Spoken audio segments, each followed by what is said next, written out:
আমরা ধন্যবাদ দিয়েছি যে গত মাসে জাতিসংঘের মানবাধিকার দপ্তরের পক্ষ থেকে যে জুলাই আগস্ট গণহত্যার প্রতিবেদন দেওয়া হয়েছে 114 পৃষ্ঠার, সেটা প্রস্তুত করবার জন্য, এটা বাস্তবায়ন করবার জন্য কিছু সাহায্য দরকার, সেটা আমরা আমাদের পক্ষ থেকে বলেছি।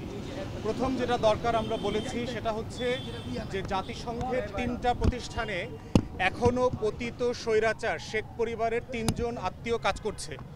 আমি জাতিসংঘের মহাসচিবকে বলেছি, জাতিসংঘ যেহেতু মানবাধিকারের বিচার চায়, ইনসাফ চায়, ইনসাফটা শুরু করতে হবে জাতিসংঘের নিজের অফিস থেকে।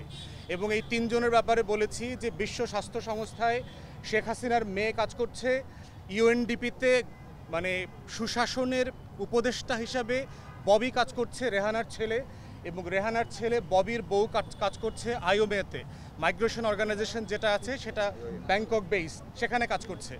এবং যারা গত 15-16 বছর ধরে যেই পরিবারটা বাংলাদেশকে শোষণ করেছে, নির্যাতন করেছে, তাদের সদস্যরা যেই নেপোটিজম স্বজনপ্রীতির মাধ্যমে বাংলাদেশের অংশ হয়ে এই সব জায়গাতে কাজ পেয়েছে, আমরা বলেছি এই অ্যাপয়েন্টমেন্টগুলোকে রিভাইজ করবার জন্য।